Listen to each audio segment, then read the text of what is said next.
Most gardeners pack away their tools when September arrives, thinking the growing season is over.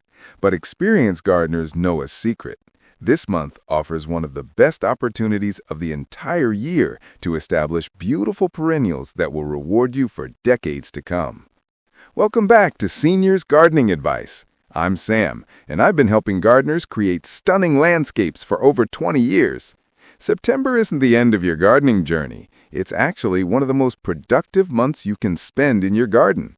While others are saying goodbye to their planets, you'll be setting the foundation for next year's spectacular display. The magic happens because autumn provides exactly what many perennial seeds need: warm soil that's perfect for root development, cooler air temperatures that prevent stress, and the natural cold period ahead that breaks seed dormancy. This process, called stratification, is like nature's wake-up call for spring germination. Before we explore these incredible plants, I need to ask you something important. Are you getting the most out of these gardening tips? Make sure you hit that subscribe button right now and ring the notification bell. I share new gardening wisdom every week that could transform your landscape. Trust me, you won't want to miss what's coming next. The science behind September seeding. Let me explain why September is so special for perennial seeding. During autumn, soil temperatures remain warm enough to encourage initial root growth, while cooler air prevents the stress that summer heat can cause. As winter approaches, seeds enter a natural dormancy period where cold temperatures gradually break down chemical inhibitors that prevent germination. This cold stratification process is crucial for many native and naturalized perennials. In nature, seeds fall in autumn, spend winter experiencing freezing and thawing cycles, then burst to life when spring warmth returns. By planting in September, you're working with this natural rhythm instead of against it. The result? Stronger, more resilient plants that establish better root systems and produce more abundant blooms than spring-planted specimens. These September-seeded perennials often outperform nursery transplants because they develop in your specific soil conditions from the very beginning. Plant number 1, Black-Eyed Susan, the Golden Garden Champion. Let's start with one of America's most beloved wildflowers, the magnificent Black-Eyed Susan. I've been growing these beauties for 15 years, and they never fail to impress visitors to my garden.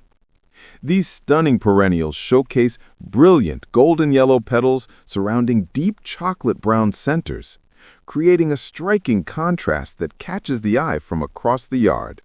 The flowers appear in mid to late summer and continue their display well into autumn, often blooming for 3 full months or more.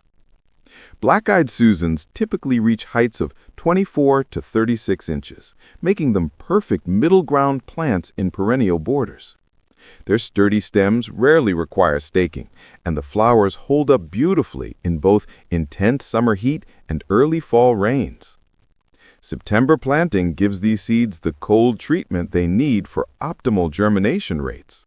Choose a location with full sun exposure, at least 6 hours of direct sunlight daily.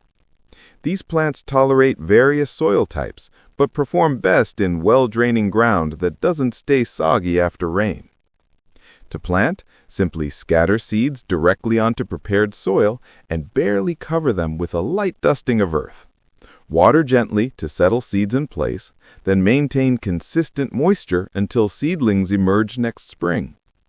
Once established, Black-eyed Susans become remarkably drought-tolerant and require minimal care. These perennials shine in naturalized meadow plantings, cottage garden borders, and cutting gardens. Their seed heads provide food for goldfinches and other birds throughout fall and winter, making them valuable for wildlife-friendly landscapes. If you're enjoying these tips, please give this video a like and share it with fellow gardening enthusiasts. Your support helps me create more detailed content like this. Plant number 2 is Gaillardia, the blanket of fire. Next, let's discuss one of the most heat and drought-tolerant perennials you can grow, Gaillardia, commonly known as blanket flower.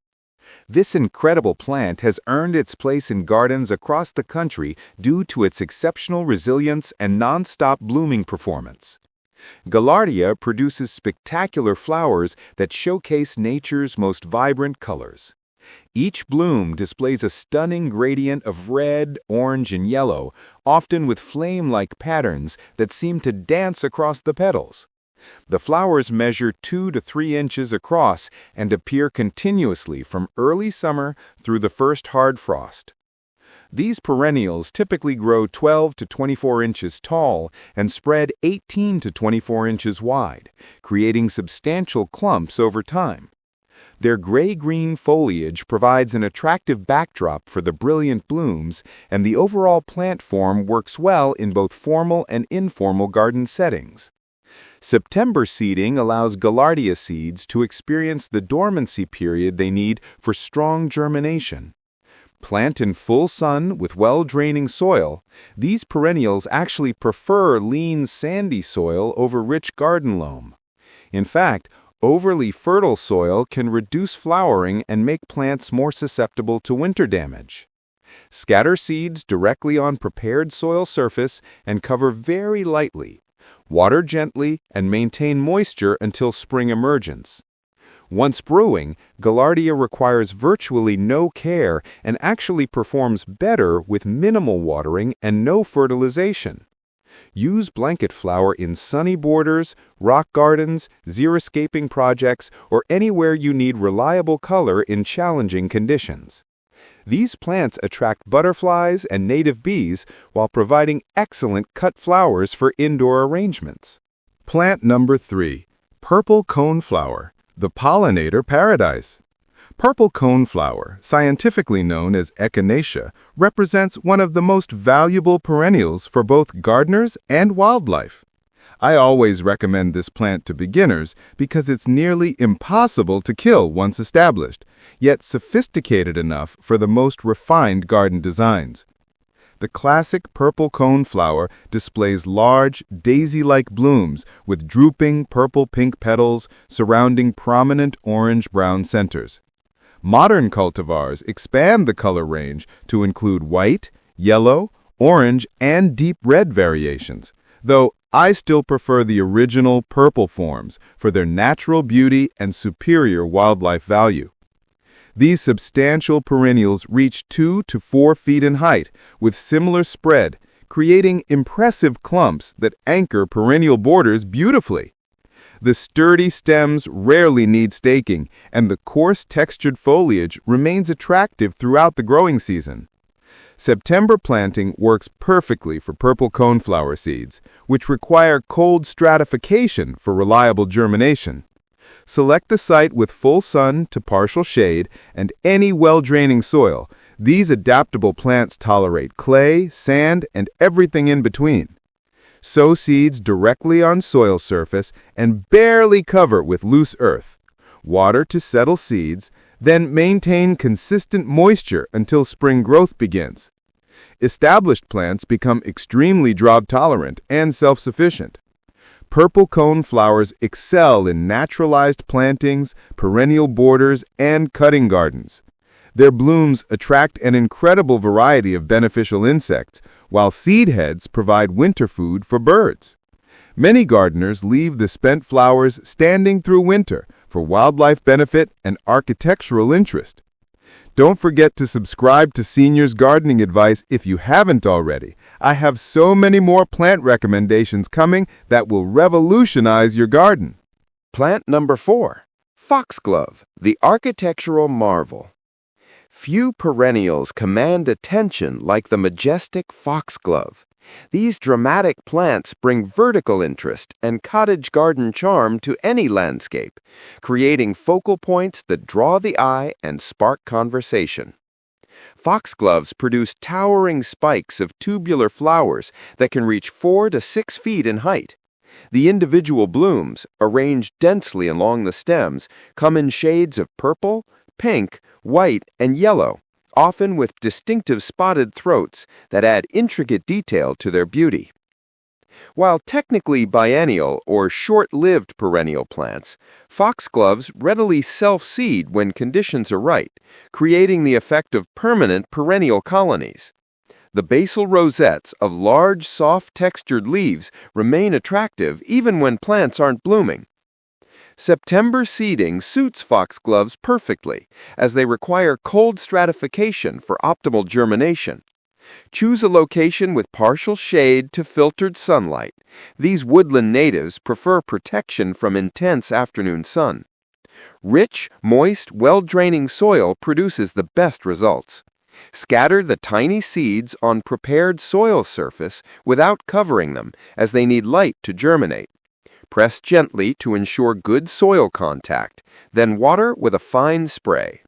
Maintain consistent moisture throughout the establishment period. Use foxgloves in woodland gardens, cottage-style borders, or as background plants in mixed perennial beds. Their dramatic height creates natural architecture, while the tubular flowers provide nectar for long-tongued bees and hummingbirds. Important note: all parts of foxglove plants are toxic if ingested, so consider placement carefully if children or pets frequent your garden areas. Plant number 5. Columbine, the graceful dancer. Columbine brings an element of delicate beauty and whimsical charm that few perennials can match. These elegant plants produce some of the most intricate and fascinating flowers in the perennial kingdom, making them favorites among gardeners who appreciate botanical artistry. Columbine flowers feature a unique spurred design with distinctive backward projecting tubes that create an almost fairy-like appearance. Colors range through blues, purples, pinks, whites, and yellows, often with contrasting centers or multiple colors per bloom. The flowers seem to dance above the plant on slender stems, creating movement and light breezes. The fern-like foliage adds fine texture to garden compositions and remains attractive throughout the growing season. Plants typically reach 12 to 30 inches in height, depending on the variety, with a somewhat mounded growth habit that works well in various garden situations. September seeding provides the cold stratification period columbine seeds require for reliable germination. These plants prefer partial shade to filtered sunlight, especially in areas with hot summers. Rich, moist, well-draining soil produces the strongest plants and most abundant blooms. Sow seeds on prepared soil surface and cover very lightly. They need some light penetration for germination. Water gently and maintain consistent moisture until spring emergence. Once established, columbines become quite drought-tolerant and long-lived. These perennials excel in woodland gardens, shaded borders, and cottage-style plantings. They combine beautifully with hostas, ferns, and other shade-loving plants. The intricate flowers attract hummingbirds and specialized pollinators, while the seed pods add interest to dried flower arrangements. Plant number 6. Shasta daisy, the timeless classic. No perennial garden feels complete without the cheerful presence of Shasta daisies. These reliable bloomers embody everything we love about classic garden flowers: simple beauty, dependable performance, and versatile application in landscape designs. Shasta daisies produce the quintessential daisy flower: crisp white petals radiating from bright yellow centers. The blooms measure 2 to 4 inches across and appear in abundance from early summer through fall with regular deadheading. Some newer cultivars feature double flowers or fringed petals for added interest. These sturdy perennials typically grow 1 to 3 feet tall, with dark green lance-shaped foliage that forms attractive clumps. The flowers rise above the leaves on strong stems that rarely require staking, making them excellent for both border plantings and cutting gardens. September seeding works well for Shasta daisies, though they're less dependent on cold stratification than some other perennials. Choose a location with full sun and well-draining soil. These plants tolerate various soil types, but prefer consistent moisture during their establishment phase. Scatter seeds on prepared soil and barely cover with loose earth. Water to settle seeds in place and maintain moisture until spring growth begins. Once established, Shasta daisies become quite drought-tolerant and require minimal maintenance. Use these versatile perennials in mixed borders, cottage gardens, or dedicated cutting areas. They combine beautifully with other summer-blooming perennials and provide long-lasting cut flowers for indoor arrangements. Plant number 7. Lupine, the stately spires. Last but certainly not least, let's explore the magnificent lupine. These impressive perennials bring architectural drama and bold color to garden designs, creating vertical elements that add structure and visual impact to any planting scheme. Lupines produce dense, towering flower spikes that can reach 3 to 4 feet in height. The individual flowers, arranged closely along the stems, come in stunning shades of blue, purple, pink, white, and sometimes yellow or red. Each flower spike contains hundreds of individual blooms, creating a spectacular mass of color. The distinctive palmate leaves add interesting texture even when plants aren't flowering. Each leaf consists of multiple leaflets arranged like fingers on a hand, creating fine-textured foliage that contrasts beautifully with broader-leaved perennials. September seeding suits lupines perfectly, as they benefit significantly from cold stratification. Choose a location with full sun to partial shade and well-draining soil that isn't overly rich. These plants actually prefer lean conditions and can become weak and floppy in highly fertile soil. Sow seeds directly on prepared soil surface and cover lightly. Water gently to settle seeds and maintain moisture until spring emergence. Once established, lupines often self-seed readily, creating naturalized colonies over time. These dramatic perennials excel in cottage gardens, meadow plantings, and perennial borders, where their vertical form provides structural interest. The flowers attract bees and butterflies, while the plants fix nitrogen in soil, actually improving growing conditions for neighboring plants. Essential tips for success. Remember to share this video with anyone who could benefit from these September planting tips. Together, we can help more gardeners discover the joy of perennial growing. For best results with all these perennials, prepare planting areas by removing weeds and loosening soil to 6 to 8 inches deep. While most of these plants tolerate poor soil, adding a light layer of compost can improve establishment success. Water newly seeded areas gently but consistently until winter weather takes over. Once spring arrives, watch for tiny seedlings and protect them from aggressive weeds that might compete for space and nutrients. Consider starting with just 2 to 3 varieties rather than attempting all 7 at once. This allows you to learn each plant's specific needs and preferences while building confidence in your seed starting abilities. Most importantly, be patient. Perennials grown from seed often take a full year to reach blooming size, but the wait is worth it. These plants will become stronger and longer-lived than those purchased as nursery transplants. September represents a golden opportunity for forward-thinking gardeners who want to create lasting beauty in their landscapes. By working with nature's rhythms rather than against them, you'll establish perennials that provide decades of enjoyment with minimal ongoing care. Each of these 7 perennials brings unique qualities to garden designs, from the cheerful reliability of black-eyed Susans to the architectural drama of foxgloves. Together, they can create a diverse, dynamic landscape that supports both wildlife and human enjoyment. Which of these perennials excites you most for your garden? Have you tried September seeding before, or will this be your first experiment with fall planting? I'd love to hear about your experiences and answer any questions you might have. Drop me a comment below and let's continue this gardening conversation.